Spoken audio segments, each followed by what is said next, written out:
ಥರ ಸೀರಿಯಸ್ ವಾತಾವರಣ ಅಲ್ವಾ? ಅದರಲ್ಲೂ ದಾರಿ ಉದ್ದಕ್ಕೂ ಇಂಟರ್ವ್ಯೂ ನೋಡ್ಕೊಂಡು ಬರ್ತಾಯಿದ್ದೆ.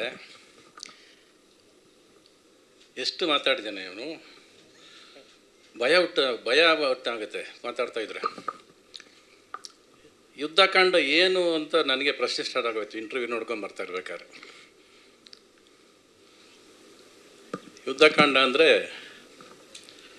ಅಜಯ್ ರಾವ್ ಒಬ್ಬ ಲಾಯರ್ ಆಗಿ, ಒಬ್ಬ ಜವಾಬ್ದಾರಿ ಪ್ರೊಡ್ಯೂಸರ್ ಆಗಿ, ಅರ್ಧ ಡೈರೆಕ್ಟರ್ ಆಗಿ ಅಲ್ವಾ? ಅವ್ರ ಜೊತೆ ನೀನು ಅರ್ಧ ಡೈರೆಕ್ಟ್ ಮಾಡಿದ್ಯಾ, ಸೊ ಅವ್ರಿಗರ್ಧ ನಿನ್ಗರ್ಧ ಕ್ರೆಡಿಟ್ ಕೊಟ್ಟಿದ್ದೀನಿ ನಾನು. ಆಮೇಲೆ ಒಬ್ಬ ಶಿಸ್ತಿನ ಸಿಪಾಯಿ ಆಗಿ, ಓವರ್ ಆಗಿ ಒಬ್ಬ ಫಾದರ್ ಆಗಿ, ಮತ್ತು ಒಬ್ಬ ಜವಾಬ್ದಾರಿಯ ಪ್ರಜೆಯಾಗಿ ಒಂದು ಕಾನ್ಫ್ಲಿಕ್ಟ್, ಒಂದು ಹೋರಾಟ ನಡೀತಿರೋದೇ ಈ ಯುದ್ಧಕಾಂಡ. ಕರೆಕ್ಟ್? ಅದು that is what is happening inside you. ನೋಡಿ ಎಷ್ಟು ಸೀರಿಯಸ್ ಆಗೋದ್ರು ಜನ ಎಲ್ಲರಲ್ಲಿ. ನಿನ್ನ ಆಸೆ, ನಿನ್ನ ಕನಸು, ನಿನ್ನ ಶಿಸ್ತು, ನಿನ್ನಲ್ಲಿ ಒಂದು ಜವಾಬ್ದಾರಿ ಎದ್ದು ಕಾಣಿಸುತ್ತೆ ಸಿನಿಮಾ ಮಾತುಕತೆಯಲ್ಲಿ. ಅದು ಆ್ಯಕ್ಚುಲಾಗಿ ನಮ್ಮಂಥವ್ರಿಗೆ, ನಾವು ಸಿನಿಮಾ ನೋಡ್ತಿರ್ಬೇಕಾದ್ರೆ, ನಾನು 40 ವರ್ಷ ಸಿನಿಮಾ ಜರ್ನಿ ಮಾಡ್ಕೊಂಬಂದವನಿಗೆ ಒಂದು ಭಯ ಪಕ್ಕ ಆರ್ಟ್ ಹೊಡ್ಕೊಳ್ಳೋಕೆ ಸ್ಟಾರ್ಟ್ ಆಗುತ್ತೆ. ಅಂದರೆ ಅಷ್ಟು ಪ್ರೀತಿಸ್ಬಿಡ್ತೀವಿ ಸಿನಿಮಾನ. We love the cinema so much. ಒಂದು ಸಿನಿಮಾ ಪರದೆ ಮೇಲೆ ಒಂದು ವೈಟ್ ಪರದೆನ ಪ್ರತಿ ಸಾರಿ ಒಂದು ಬಣ್ಣ ಬೆಳಿಬೇಕಾದ್ರೆ ಅದು ಆ ಬಣ್ಣ ಅಲ್ಲಿ ಹೋಗಿ ಮೆಚ್ಚಿಸ್ಕೊಂಡು ಬರುತ್ತೆ ನಾವು, ಒಂದು ಖುಷಿ ಇದೆಯಲ್ಲ, ಆ ಖುಷಿ, ಆ ಟ್ರಾವೆಲಿಂಗ್, ಆ ಎಕ್ಸೈಟ್ಮೆಂಟು, ಆ ಪ್ರೀತಿ ನಿನ್ನಲ್ಲಿ ಕಾಣಿಸುತ್ತೆ. I could see myself in you in so many interviews.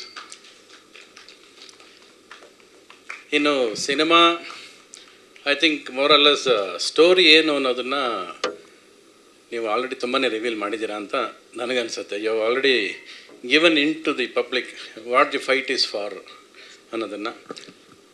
ಆಮೇಲೆ ನೀನೊಂದು ಪಾತ್ರವಾಗಿ ಲಾಯರಾಗಿ ಕಾಣಿಸ್ಕೊಳ್ಳೋದ್ರಲ್ಲಿ ನಿನ್ನ ಪರ್ಫಾರ್ಮೆನ್ಸ್ ಮೇಲೆ ಎರಡನೇ ಡೌಟ್ ಇಲ್ಲ. ಇನ್ನು ಅದೆಲ್ಲ ಬಿಟ್ಟರೆ KGF ಅಲ್ಲಿ ನಮಗಿಬ್ಬರೇ ನೆನಪಾಗೋದು. ಒಂದು ನಮ್ಮ ಯಶು, ಬಿಟ್ಟರೆ ಮದರು. ಆ ಮದರ್ನ ಮತ್ತೆ ಇಲ್ಲಿ ಮರೆಯೋಕ್ಕಾಗತ್ತೆ ನಾವು? ಅಷ್ಟೇ ಪವರ್ಫುಲ್ ಕ್ಯಾರೆಕ್ಟರ್ ನಿಮಗೆ ಇಲ್ಲಿ ಎದ್ದು ಕಾಣಿಸ್ತಾ ಇದೆ.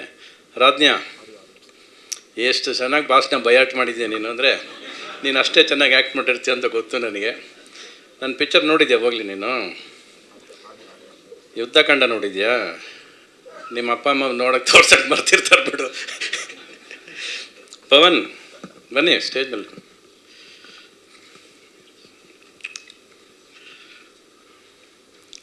ಪವನ್ ಸಾಕು, ಆ ಬಟ್ಟು ಬೇಡ, ಈ ಬಟ್ಟು ಬೇಡ, ಆ ಬಟ್ಟು ಬೇಡ ಅಲ್ವಾ? ಈ ಬಟ್ಟೆ ಬೇಡ, ಅದು ಬಟ್ಟೆದು ಇನ್ಕಂಪ್ಲೀಟ್ ಸೆಂಟೆನ್ಸ್ ಅದು. So only Pavan. ನಾನೇ ಬದಲಾಯಿಸ್ಬಿಡ್ತೀನಿ ನಿಮ್ಮ ಹೆಸರು. ಒಟ್ನಲ್ಲಿ I could see the honesty. ಒಂದು ಸಿನಿಮಾ ಮಾಡಬೇಕಾದ್ರೆ ಪ್ರತಿಯೊಬ್ಬರಲ್ಲೂ ಒಂದು ಉತ್ಸಾಹ ಇರುತ್ತೆ, ಸಿನಿಮಾ ಹಂಗೆ ಮಾಡಬೇಕು, ಹಿಂಗೆ ಮಾಡಬೇಕು ಅಂತ. ಅದ್ರ ಸಮೇತ ಸೇರ್ಕೊಂಡಿರೋದು ಇವ್ರದ್ದೊಂದು ಉದ್ದೇಶ, ಒಂದು ಒಳ್ಳೆಯ ಉದ್ದೇಶ ಕೊಡಬೇಕು. And that should reach the public with one good message ಏನೋ ಪಾಸ್ ಮಾಡಬೇಕು ಅನ್ನೋದು ಇವ್ರ ಆಸೆ ಎದ್ದು ಕಾಣಿಸ್ತಾ ಇದೆ.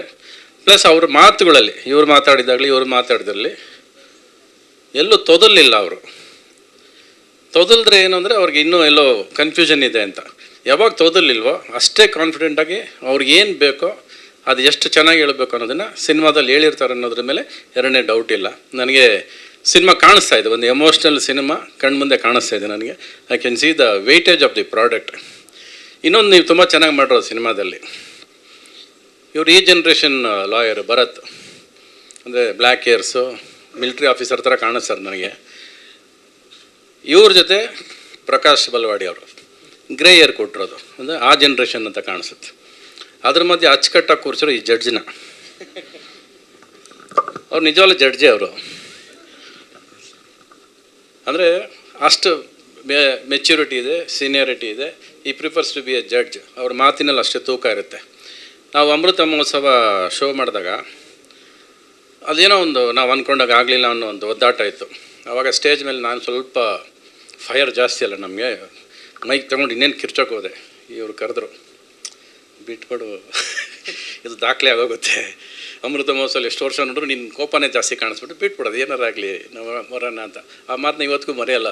ಅಂದರೆ ಈ ರಿಮೆಂಬರ್ಸ್ ದಿ ಎಂಡ್. ಒಂದಷ್ಟು ವರ್ಷ ಆದಮೇಲೆ ನೋಡಿದಾಗ ಅದು ಚೆನ್ನಾಗಿ ಕಾಣಿಸಲ್ವೇನೋ, ಯಾಕೆ ಬಿಟ್ಟಾಕ್ಬಿಡು, let the pain be with us ಅಂತ. ಸೊ ಒಂದು ಸ್ಟೋರಿ ಏನಂದರೆ ಯಾವತ್ತು ಪೇಯ್ನ ಮುಳುಗ್ಬಿಡ್ಬೇಕು ನಾವು, just show the part of life ಅಂತ. ಒಂದು ನಿಮ್ಮನ್ನೆಲ್ಲ ನೋಡಿದ್ರೆ ತುಂಬ ಸೀರಿಯಸ್ ಆಗಿದ್ರಿ, ನನಗೂ ತಮಾಷೆ ಮಾಡೋಕೆ ಆಗ್ತಿಲ್ಲ ಇವತ್ತು. ಇವ್ರು ದಾರಿ ಓದಕ್ಕೆ ಇಂಟರ್ವ್ಯೂ ನೋಡ್ಕೊಂಡು ಬಂದ್ಬಿಟ್ಟು ತಮಾಷೆ ಎಲ್ಲಿ ಮಾಡಲಿ ನಾನು ಅಲ್ವಾ? ಸಾಲ ಮಾಡಿದ್ದೀನಿ ನಾನು, ಸಾಲ ಮಾಡಿದ್ದೀನಿ ಅಂದ ತಕ್ಷಣ ನನ್ನ ಸಾಲ ಎಲ್ಲ ನೆನಪಾಗ್ಬಿಟ್ಟು ನಾನು ಹೀಗೆಲ್ಲ ಲೆಕ್ಕ ಹಾಕೊಂಡು ಕೂತಿದ್ದೆ ನಾನು. ಸಾಲ ಮಾಡೋಕ್ಕೆ ತಾಕತ್ ಬೇಕು ಅದ, ಅಯ್ಯೋ ನನಗೆ ಸಾಲ ತೀರ್ಸಕ್ಕೆ ತಾಕತ್ ಬೇಕು. ಇಷ್ಟೊಂದು ಸೀರಿಯಸ್ ಆಗಿ ಒಂದು ಸಿನಿಮಾ ಮಾಡಬೇಕಾ, ಇಷ್ಟೊಂದು ಬೇಕಾ ಅನ್ನೋದು. ಪ್ರತಿ ದಿವಸ ನಾವು ಸಿನಿಮಾ ಮಾಡ್ತಾನೆ ಇದ್ದೀವಿ, ಸಾಲದಲ್ಲೇ ಬದುಕಿದ್ದೀವಿ, ಸಾಲದಲ್ಲೇ ಹೋರಾಡ್ತಿದ್ದೀವಿ. ಬಟ್ ಇವ್ನು ಯಾಕೆ ಬೇಕು, ಇಷ್ಟೊಂದು ಯಾಕೆ ಬೇಕು? ಓಕೆ, ಅದು ಅವ್ರ ಕಾನ್ಫಿಡೆನ್ಸು. ಸಾಲ ಮಾಡೋದಲ್ಲ ತಾಕತ್ತು, ಸಾಲ ತೀರ್ಸೋ ತಾಕತ್ತು ಕೊಡ್ಬೇಕು ಇವಾಗ ನಿನಗೆ. ಸೊ ಆ ಸಾಲ ತೀರ್ಸು, ಮತ್ತೆ ಸಾಲ ಮಾಡ್ತೀನಿ ಅಂತ ಹೇಳು ಬೇಡ ಎಲ್ಲೋ. ಅಷ್ಟು ದುಡ್ಡು ಸಂಪಾದನೆ ಮಾಡ್ಕೊ, ಅಷ್ಟು ದುಡ್ಡು ಸಂಪಾದನೆ. Why struggle your life? ಯಾಕಂದರೆ ಕೋಟಿಗಟ್ಟಲೆ ಸಿನಿಮಾ ಮಾಡ್ಕೊಂಬಂದಾಗ ನಮ್ಮಪ್ಪ ದುಡ್ಡು ಹಾಕ್ತಿದ್ರು. ನನಗೆ ಆ ದುಡ್ಡಿನ ಬೆಲೆನೇ ಗೊತ್ತಿರಲಿಲ್ಲ, ಕೊನೆವರೆಗೂ ಗೊತ್ತಿಲ್ಲ. ಇವತ್ತು ದುಡ್ಡಿನ ಬೆಲೆ ಗೊತ್ತಿಲ್ಲ ನನಗೆ. ಹಂಗೆ ಬೆಳ್ಕೊಂಬಂದೆ. ನನಗೆ 100 ಟ್ಯಾಂಕ್ ನೀರು ಬೇಕು, ನನಗೆ 100 ಜನ ಡ್ಯಾನ್ಸರ್ಸ್ ಬೇಕು. ನಮ್ಮಪ್ಪ ಅದು ಎಲ್ಲಿಂದ ತರ್ತಿದ್ರು, ಹೆಂಗೆ ಮಾಡ್ತಿದ್ರು ಏನೂ ಗೊತ್ತಿಲ್ಲ. ಏನೋ ಮಗ ಕನಸು ಕಾಣ್ತಿದ್ದಾನೆ, ಅವನ ಆಸೆ, ಅವ್ನಿಗೇನು ಬೇಕೋ ಕೊಡ್ರೋ, ಇಷ್ಟೇ. ಅದರಿಂದ ಎಷ್ಟು ಸಾಲ ಮಾಡ್ತಿದ್ದಾರೆ, ಅವ್ರು ಎಷ್ಟು ಕಷ್ಟಪಡ್ತಿದ್ದಾರೆ ನನಗಂತೂ ಗೊತ್ತಿರಲಿಲ್ಲ. ಬಟ್ ದ ಡೇ ಕೇಮ್, ಪ್ರತಿ ಪೈಸಾಗೂ ಗೊತ್ತಾಯಿತು ನನಗೆ. ನನ್ನ ಜೇಬು ಖಾಲಿ ಆದಾಗ, ಅರೆ ಇವಾಗ ದುಡ್ಡಿಲ್ವಲ್ಲ. ಎಷ್ಟೇ ದುಡ್ಡು ಇಲ್ಲದೆ ಹೋದರೂ ಕೂಡ ಸಿನಿಮಾ ಮಾಡೋ ಹುಚ್ಚಂತೂ ನಮ್ಮನ್ನು ಬಿಡಲ್ವಲ್ಲ. ಸೊ ಇರೋ ದುಡ್ಡಲ್ಲೇ ಸಿನಿಮಾ ಮಾಡಬೇಕು ಅನ್ನೋದು ಕನಸು ಕಂಡಕ್ಕೆ ಸ್ಟಾರ್ಟ್ ಮಾಡಿದ್ದು ನಾನು. ಅಂದರೆ ದುಡ್ಡಿಲ್ಲ, but make money in what you have. ನಾಳೆ ಬೆಳಗ್ಗೆ ನಮ್ಮ ಹತ್ರ ದುಡ್ಡಿಲ್ಲ ಅಂದರೆ ಅಷ್ಟಲ್ಲೇ ಸಿನಿಮಾ ಮಾಡೋದನ್ನು ಕಲಿಬೇಕು. Because spending money is not important. Facebook ಮತ್ತು ಇನ್ಸ್ಟಾಗ್ರಾಮನ್ನು ಫಾಲೋ ಮಾಡಿ, ಯೂಟ್ಯೂಬ್ ಚಾನಲನ್ನು ಸಬ್ಸ್ಕ್ರೈಬ್ ಮಾಡಿ.